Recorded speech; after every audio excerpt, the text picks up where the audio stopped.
Hello, welcome to the adjudication training for ISSMA Academy's Phase 2 Vocal and Piano Solo and Ensemble. We're very excited about this training and the online accessibility. I want to thank you for viewing today and your interest in the amazing event for our Indiana students. I'm Scott Bradford, the Choral Education Director for ISSMA, and I'll be guiding you through this session as you work toward your endorsement and certification. To complete Phase 2 training, you will need to take and submit the corresponding questionnaire for vocal, piano, solo, and ensembles after watching this video. There will be a link provided on ismaacademy.net. Phase 3 of the certification process will be completed upon fulfilling your next solo and ensemble judging assignment. With the sequential completion of all 3 phases, you will be certified as an ISSMA vocal and piano solo and ensemble adjudicator. District solo and ensemble events happen throughout our state on 2 consecutive weekends, usually falling on the last weekend of January and the first weekend in February. Qualified judges are needed to provide a positive and educational experience to thousands of Indiana students. ISSMA and the cooperating host schools offer these events for Indiana's youth to have an outlet to perform while receiving constructive commentary for their future growth as musicians. Solo and ensemble events for wind, percussion, and strings alternate with vocal and piano events through 8 area zones. The state is divided vertically into east and west by even and odd zones respectively. Take a moment and identify your zone by the county you live in. This may help you determine your availability and interest in a specific judging assignment. Many of you may teach or have family in different zones. If this is the case, please let our office know of these situations, as it helps us place you in assignments outside your residential zone. ISSMA zones are geographical, but are not based on time zones. As you can see, several counties in zones 1, 3, and 7 are on Central Time. Keep this in mind when you're preparing for your judging assignments. You will receive general information from the ISSMA office about locations and dates once you've accepted your judging assignment, and your host director will contact you and all of his judges through email to provide directions, schedules, room numbers, and meeting times and events for what you'll be judging. Upon receiving this information, you can review the events and groups listed in your room, entry names of schools for each performance, as well as the Group 1 literature choices to check against the corresponding required lists. Most morning meetings happen around 7 a.m., with your first performer entering your room around 8:30 a.m. You'll be assigned a judge's assistant and a door monitor to help you with the flow of the room and distribution of medal cards, the student's original score, and the like. These types of questions and information will be handled through both email and a morning meeting prior to judging. Today's training, however, will focus more on the adjudication process itself, so let's get started. Our solo and ensemble events follow a 5-tiered classification based on grade level, difficulty of music performed, and the experience and ability of the student performers. Group 5 would consist of students in grades 5 through 8, performing very easy music. This classification is reserved for inexperienced, first-time entrants in solo and ensemble events. Remember, students entering Group 5 events are entering ISSMA event for the first time. Group 4 events are geared toward beginning students in grades 5 through 9, performing easy-level music. This classification would be for most first- or second-year performers. It's very important to be encouraging of Group 5 and 4 students and to have appropriate expectations for beginning-level performers. And understand the newness of this activity may bring on a higher frequency of performance errors while learning to control such things as nerves. Group 3, solos and ensembles involve developing an intermediate-level students in grades 5 through 12, performing medium, easy to medium music. Performance at this level should reflect some training of earlier stages of musical maturity. As a teacher, I would typically enter 9th and 10th grade students who are not receiving any private lessons in Group 3. And as a quick summary, that would mean 5th grade students may enter any of the group classifications, and there can be no 9th, 10th, 11th, or 12th grade students performing in Group 5. Similarly, There should be no 10th, 11th, or 12th grade students participating in Group 4. Advanced students in grades 5 through 12 who have not yet reached the proficiency level to perform in Group 1 literature should be entered into Group 2. These students will perform medium to medium difficult music, and adjudicators should expect a moderate to advanced level of music maturity. Group 1 level is our highest classification, consisting of the most proficient students in grades 5 through 12 playing difficult music from the current required list. Group 1 solo and ensembles that earn a gold rating at district level are eligible to perform at the State Solo and Ensemble Festival. Although adjudicators should have higher expectations, those expectations should be appropriate for the high school students and not college music majors. This 5-tiered classification system allows directors to enter their students in appropriate group levels based on criteria for each, as well as allowing students to progress through the different group levels as they develop and mature in their musicality and technical abilities. Students that receive gold ratings are encouraged to move up to the next highest group level following that year, with ultimate goal being a gold rating in Group 1. As an adjudicator, you may be listening to events in several different group levels in the same adjudication day. So it's very important to be aware that Group 1 level and the Group 2 level or the Group 3 level that you may be judging and what the criteria is for that particular classification. Directors may enter any number of solos and any number of ensembles by using event listing and recognize solo and ensemble events. Check, circle, and underline, or use any other method of marking the descriptor while listening to the performance. Use the middle section specific marks to connect your explanation. Comments or details of the performance. Include measure numbers and brief remarks to support the markings on the left. The importance of specific comments is obvious, but there isn't much room for multiple sentences or complete sentences. Be brief, but be clear. Time is limited, so again, I suggest that you make your markings while listening. Use these markings to remind you of the overall performance as you begin to assign points to the rubric and on the right side of the sheet. Groups 4 and 5 solo events run on a 5-minute time schedule. Groups 1, 2, and 3 solo events will run on a 6-minute time schedule. This includes their introduction to the performance as well as your formative assessment. Use the bottom of the sheet for areas of improvement and specific comments that emphasize or further explain notations made in the specific remarks or category sections of this sheet. Both comments and constructive criticism must validate and support the assigned points on the right-hand side of the sheet's rubric. Think of the front of the adjudication sheet as descriptive, and the bottom and back of the sheet as prescriptive. Elaboration must happen after the performance. Identify specific and attainable improvements for the performance. Piano soloists are adjudicated on a 7-category rubric. These descriptors will obviously swing toward the mechanics of playing, referencing the student's ability, agility, dexterity, precision, and musicianship as they perform their selected repertoire. Technique, interpretation, and musicianship come to the foreground, but remember to consider equal weight amongst all the categories and the performance as a whole. No one descriptor should determine the rating or dominate the feedback you give. Both district and state events use the same sheets. However, only Group 1 events receive gold ratings, go on to qualify for state-level events. I used the phrase guided use of rubric. This infers that your comments need to match the points you've assigned to the rubric at the level of the performance. You shouldn't use primarily positive comments and compliments on your sheet and then assign low scores. Your evaluation must be made against the performance standards while considering both frequency and severity of any errors. You as a judge are responsible for rating each category against the rubric, showing markings to justify this rating on the sheet, remembering there is a slight difference between the half-point system of minor flaws and major flaws, as well as frequency of these types of errors.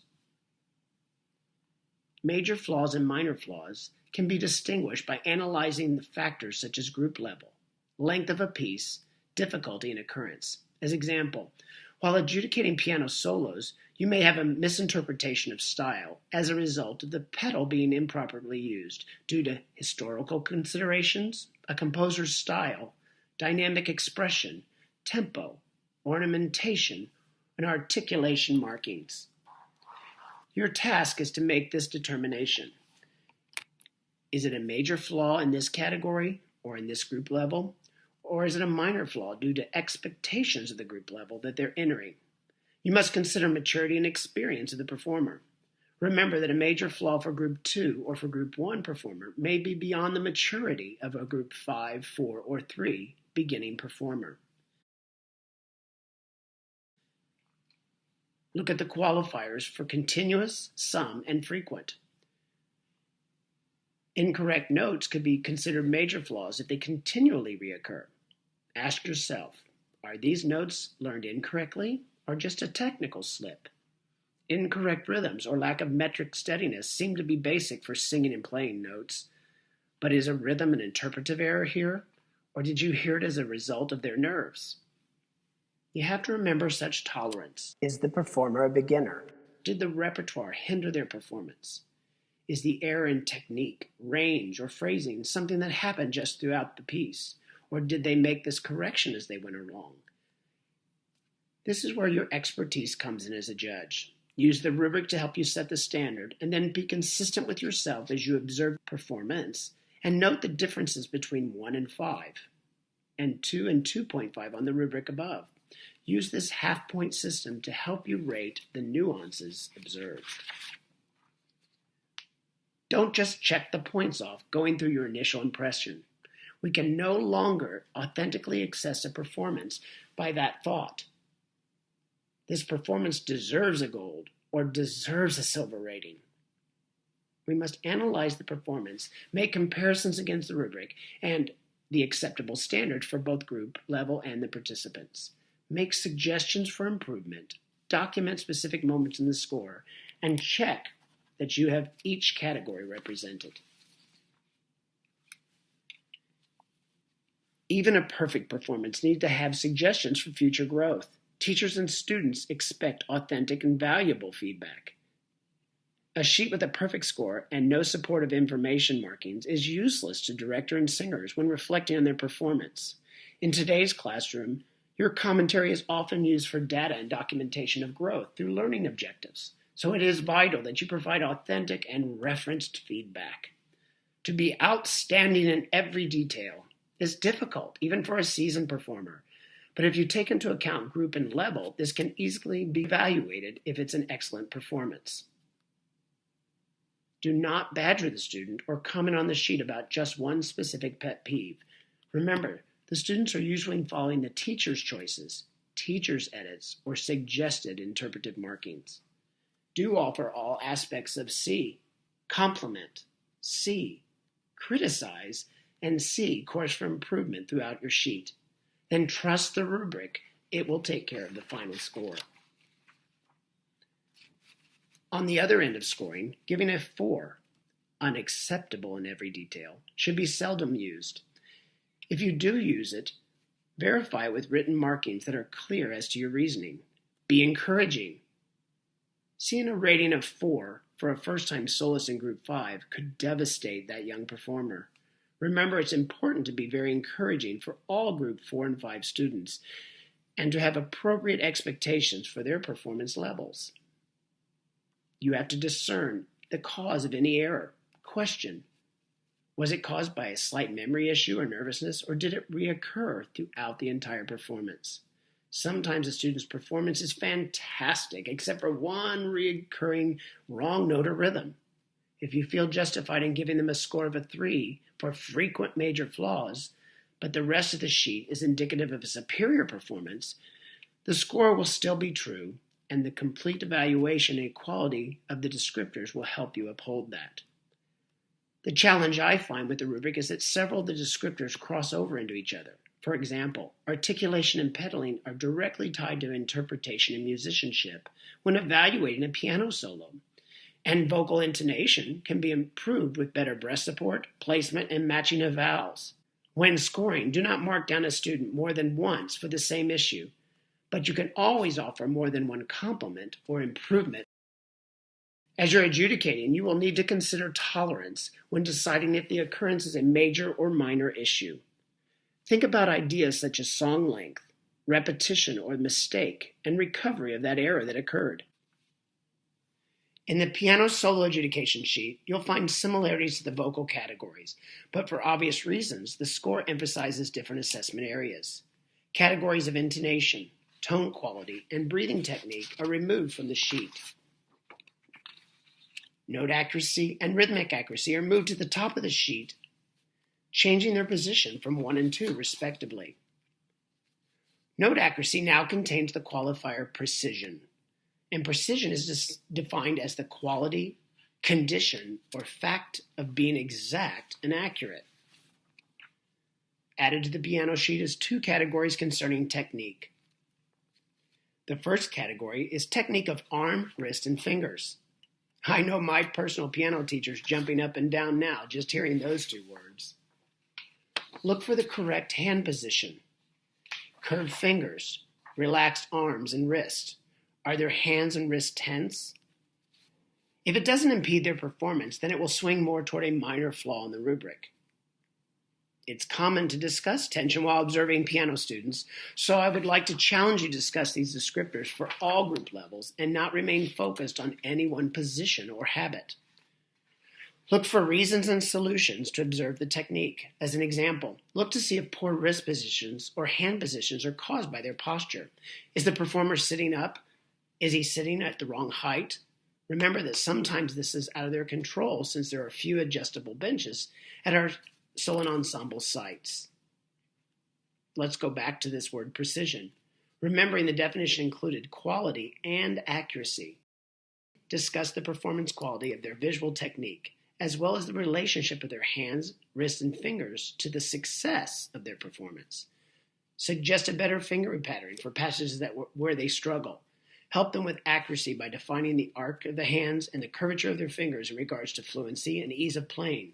Cite examples and measures, places of leaps, arpeggios, or scalar passages within the score to support these observations, whether it be constructive or complementary. The second category dealing with technique asks you to evaluate articulation and pedaling. So consider control, command of touch, and sensitivity. Technique is the execution of carrying out a particular task, specifically for a performance or artistic work. The task at hand here is how well the performer dealt with the execution of articulations and pedaling. Ask yourself, are they observing the slurs and staccatos? Are they keeping their heel on the floor as they pedal? Are they clunking, slapping, or pumping the pedal? Does it sound clean and not blurry? Yes, articulation and pedaling are directly tied to style, interpretation, and musicianship. But look at the details of their performance, such as which pedal are they using? The soft pedal, the sostenuto, or the sustaining or damper pedal? Regarding interpretation, listen for style. Do they follow the score markings considering historical period, composer, and genre-specific characteristics? If a student is performing Chopin, there must be a rubato, even if it's not marked in the score. If the pedal is used in Mozart, it should be used minimally. On the bottom of the sheet, you might even share a little bit of tidbit knowledge that you have on historical backgrounds, stylistic characteristics of composer, and their literature. Remember, this is a learning activity for these performers. Debussy's first arabesque is an excellent example for a piece to discuss interpretation of the score. Its impressionistic style and tempo are important factors. You can count on specific instruction in every score regardless of the edition. You can always be able to comment on the adherence to these markings. In the middle section, or the B section, it's marked tempo rubato, as Debussy includes descriptors like mosso, ritardando, and al tempo to aid the performer in creating character and mood. For tone, listen to the big full sound of the piano, not a harsh tone or a forced one, but observe their use and execution of ornaments as to approach, accuracy, tastefulness, flow, dexterity, and other historical appropriatenesses. Use the specific terminology such as grace note, trill, mordent, turn, and appoggiatura, glissando, and many others for your remarks. We've all heard our teachers say, try to play this phrase a little differently. What creates this difference? Is it the character? Is it the control? Is it the expression? Yes. Character is that quality and a quality of feeling. And there are degrees of feeling. Bear with me for a moment. It's like different degrees of happiness. Happiness can be profound, relaxed, serene, energetic, or exuberant, each having its own specific tone and its own communication. Write down the type of emotion or character that they portrayed during the performance, what you observed. Denote the details of how they can go farther or do more, or mention the areas where they showed these degrees of expression with great detail. Observe nuances. Help them with the timbre of sound, the quality and finesse within their dynamics, balance, and articulation. Many of us study for a year to refine our performance skills. We attend master classes, pursue advanced degrees, and lead worships, clinics, and festivals. We throw ourselves into our music to develop our musicianship. But step back. We're working with students. Take a composite picture of where they are at this level before setting your expectations in interpretive categories. Remember to keep tolerance and expectations of excellence, but within a healthy balance of each other. A pianist should consistently bring out the melody against the accompaniment or the counter melody. But an inexperienced player often only concentrates on the melodic right hand and utilizes the left hand as only a secondary response to such expressive qualities. The melody should be balanced against others while remaining a singable tone. But if not, consider the group and consider the composite snapshot of the performer and performance before you score it as a major or minor flaw. On the piano solo sheet, it's important to know that dynamics are placed in this category of musicianship. Always consider if the dynamics are being played accurately as marked in the score. But remember, everyone's mezzo piano is very different. Go further in your analysis by considering range of dynamics presented, such as in group 5, 4, or 3. They at least should follow the piano and forte markings. If the dynamics are incorrect for the whole performance, this should be considered a major flaw. And of course, there's again a leniency when adjudicating groups 5 and 4. For advanced players, expect internal dynamics and phrasings that are not marked in the composer's notations. Evaluate this and comment on their personal choices of expression and their personal nuances as they played.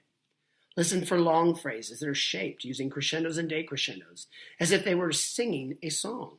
Listen for their ability to express the delicate shadings of the meaning, feeling, or value. One could talk about this category, other factors, as it relates to performers forever. It's exciting to see a student walk in and take command of the room, sit there with an I'm in charge attitude, and move or shape their body as they expressively and passionately perform their selection. While this is innate in one student, it may feel rehearsed in another. So be sensitive to where they are as a performer and educate them on where to go next. For poise, look at the confidence of the keyboard during the performance. Posture, are the shoulders rolling back? Is the leg shaking up and down? You can't assume an arched position is automatically poor posture. This could be the performer physically getting into the piece and expressing their creativity. For stage presence, consider exit, entrance, but also focus on what happens during the performance. Begin judging once they're seated and ready to begin the performance. The reason here is that many students are nervous and they're highly focused on the task at hand, and their demeanor is often not one of confidence. So invite them to sit at the piano. Adjust the bench. Play through the part of the piece or scale that they're worried about. Check the pedals. Remind them of the touch. None of this has to happen while you're judging. Did the performance show an appropriate level of focus, movement, individual connection, communication, or visual energy? You'll have all kinds of students. Some have been instructed to bow in their performance, and others, they're so anxious that the performance is over, they immediately spring up and lift their hands off the keys. Selection of music and suitable cuts are also assessed in the category of other factors. Teachers usually advise their students for appropriate places to cut the music, i.e. repeats, da capo sections, and etc. But at times these cuts are done to avoid difficult passages, such as fingering issues, ornamentations, or cadenzas that the students can't play or master. Your job is to compare the edited choice against the integrity of the piece and the group level expectations. Keep in mind the total performance must demonstrate the demands of the composition.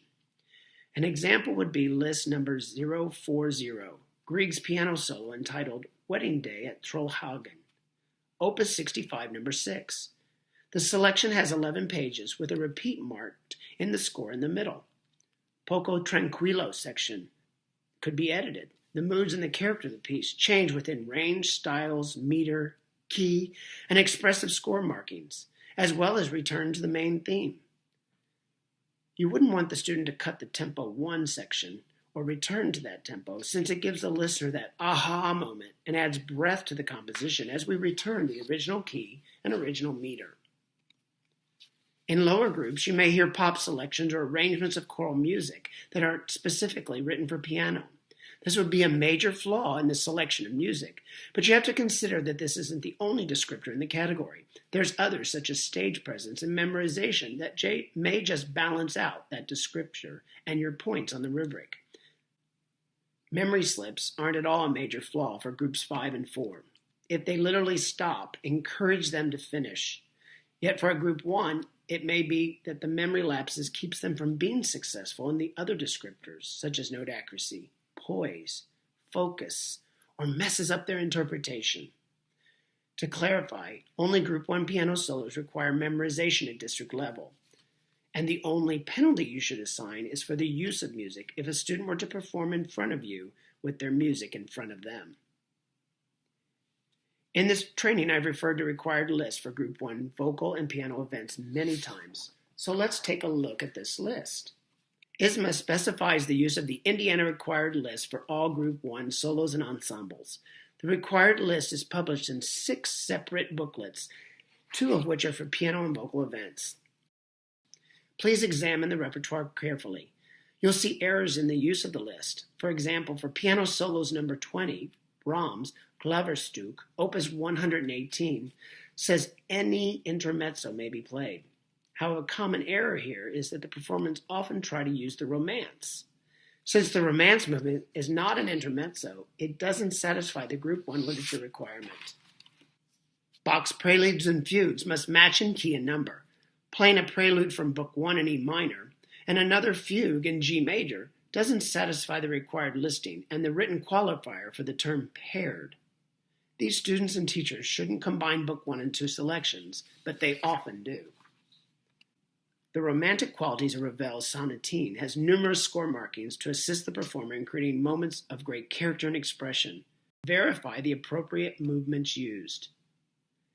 The list says that they can play movements 1 and 2 together, or they may select just movement 3 as a standalone selection, but not mix them accordingly. As an adjudicator for this event, you'll see up to 60 solos and events during your day. To each performer, their teacher, their family, and guests, this is a big deal. They have chosen to perform and in most cases have worked diligently to prepare for today's event. The video training thus far has been focused on the rubric, group level expectations, and comparison of the descriptors. Just important, however, is your responsibility as an adjudicator. Let me offer a few keys for success as we discuss the points of professionalism. Number 1, establish a climate and the atmosphere. Make sure it's open and relaxed. Be inviting and welcoming to each performer. At the same time, make sure the performance space has a feeling of respect for the performer as well as the audience. You're responsible for the atmosphere of this room, and you can so easily set that tone. Look up during the performance. To many of these performers, you are the face that will bring them back to perform again, or the voice of encouragement that will keep them singing. When you begin to write comments, the novice performers will automatically begin to think you're writing something that they've done wrong. So try to balance your visual engagement with your written commentary. Walking into a dead and silent room with a judge finishing her comments is nerve-wracking and intense. So welcome each performer or performers, or at least acknowledge them, letting them know that they can stand to the right or stand by the accompanist. Give them instructions of where to place themselves, whether it be by the piano or just to the side, before you're ready for their performance. Try to maintain a pleasant demeanor during your performance, especially when performer or performance requires more understanding and constructive criticism. Number 2, be consistent in your number management, in your demeanor, and your written comments. Try not to write a novel for one group or solo, then limit your supporting comments on the other. Remember, if you clap for one, you must clap for all. Number 3, don't show partiality or familiarity. Many times students from the same school come into your room and they listen to a friend. They may recognize how you've treated these other performers or friends that they have seen earlier in the day. Number 4, don't attempt to give a private lesson or recruit for your personal musical endeavors, your church choir, school or university. Abstain from calling them over to your judges area for words of encouragement. This gives an impression of you not being impartial and can be misconstrued by observers. I know as educators, our first instinct is to help, to nurture, to guide, and relate. You won't or don't have time to do this for each solo or ensemble that walks into your room. And you don't want to put them or any of the performers in a situation that can be misconstrued. Number 5, be aware of your choice of words. Inflection and perceived tone often taint your meaning from the original intent. Balance your written commentary to the markings you make on the page, for the descriptors to the left, and numeric values assigned to the rubric at the top. Flowery, wonderful comments and a lower score just doesn't make sense, nor the reverse with a higher rating, but multiple critical remarks. Number 6, don't generalize, be specific. Number 7, as mentioned, follow the 3 C's of compliment, criticize, and course for improvement. Number 8, don't weight the categories, your personal bias, or with your comments on the score. And be sure to give very detailed comments before addressing any rule infraction. Justify the score given for each box. Number 9, don't rank the groups. Adjudicate each performance to the expectations and standards for the event and group level. Number 10, be visually observant as well as orally. A pleasant greeting and your attentiveness during the performance goes a long way when offering a musical critique or compliment. Use your eyes as your pencil. Keep your cell phone hidden. Number 11, know the rules of any event. Don't create your own. If you have a question, utilize your judge's assistant and the host director. Number 12, always give the performers the opportunity to perform their best. Show your personality. Tap into your experience. Be real. Be helpful. Time management is a big part of adjudicating. Be on time. Stay on time. You'll need to monitor the amount of time you write while keeping an eye on the pace of your room. We need the room to stay on or very close to the scheduled times. Many of the performers will also have other events. The students can only enter one vocal solo, but they may also have a piano solo. Many of the singers perform in one or more vocal ensembles. This puts the teachers juggling numerous students and accompanists while going from room to monitor or even accompanying for these students. You'll need to be flexible here with the printed schedule, but do not allow the students to perform ahead of time or their scheduled time without the consent of the director or parents. This causes a big problem when guests are expecting to come to hear their performance and it goes before their scheduled time slot. Performance time should be no more than the scheduled time minus 1 minute. You are charged with balancing your greeting, your introduction, the performance itself, and the time to write, all within the time frame. Suitable cuts help with this. They are allowed within the literature and can be made by the student or teacher if the selection is longer than the duration. However, the total performance must demonstrate the demands of the composition, and the judge's copy needs to be marked with these cuts. Provide a positive educational experience. Know that a judge may stop a performance which runs past the allotted time. However, a judge should never stop a performance and ask to restart it at some other point in the composition or stop it before the time has elapsed. Prior to each performance, check and double check that you have the proper sheet for the student and event you're evaluating. Either you or your assistant should introduce the performer, their name, school, and selection being performed. ISSMA color codes the adjudication sheets to assist in accuracy. Pink for vocal solos, goldenrod for vocal ensembles, and yellow for piano solos. ISSMA and the host school provides a pre-printed label for the adjudication sheet for every event. This label includes the soloist or ensemble leader's name, scheduled time, and the school. Below this information will be the event number and group level. You will also see the number of performers entered in the event as you judge.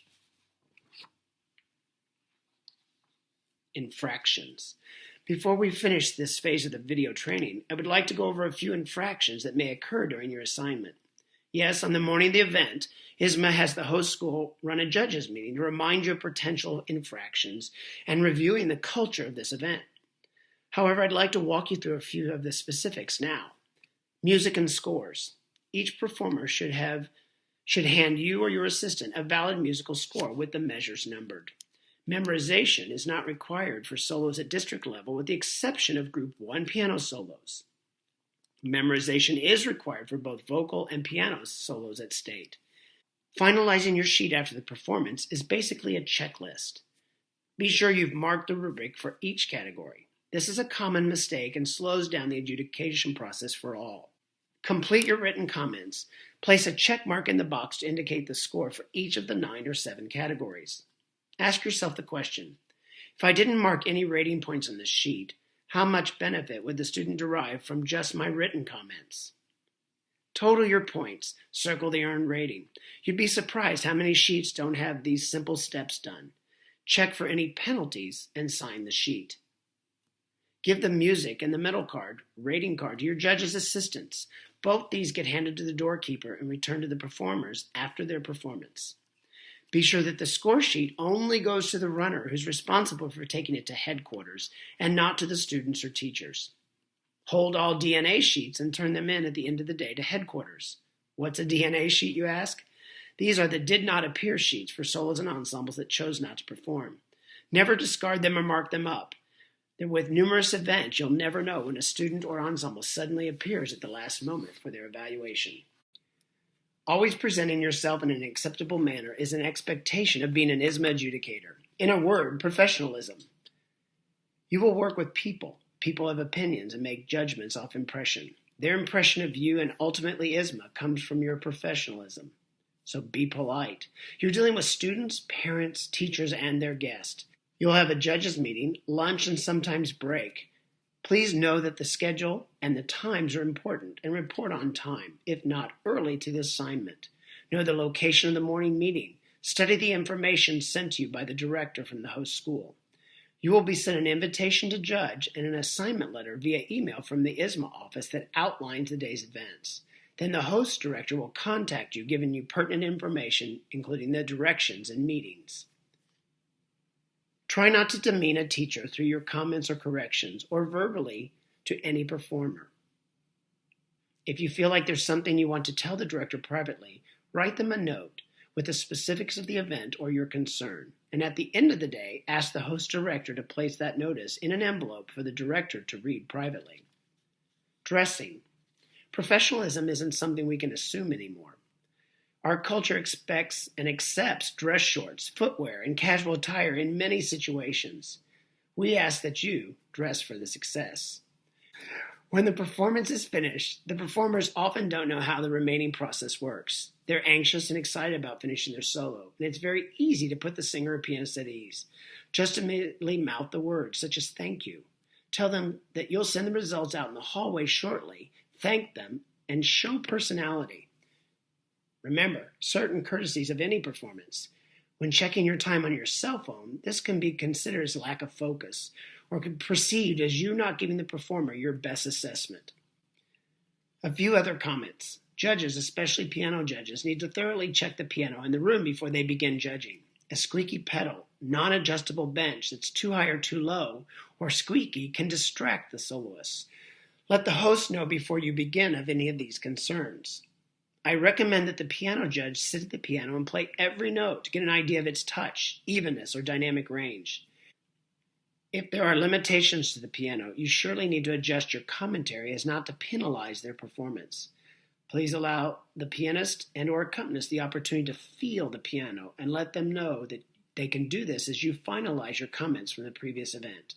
Remember, what you say, what you wear, and how you act, and all the other actions that you present will be analyzed.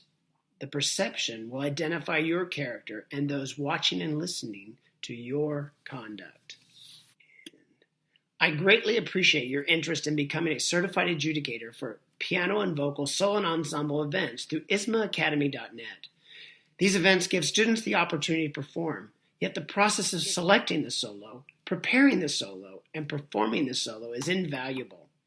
This particular event gives students who may not have any other avenue to play or sing a chance to perform. It offers group levels that encourage both their growth and future participation. Through your involvement, each student is exposed to a pedagogy of singing and playing and performing, while given the opportunity to develop their musicality, their listening ears, and themselves as individuals. Thank you. Thank you to all the individuals that assisted me in this production of the video, and thank you for being willing to provide positive educational feedback for future solo and ensemble events. Remember to click the link that takes you to the Phase 2 Solo and Ensemble Vocal and Piano Questionnaire to finalize this portion of the certification training.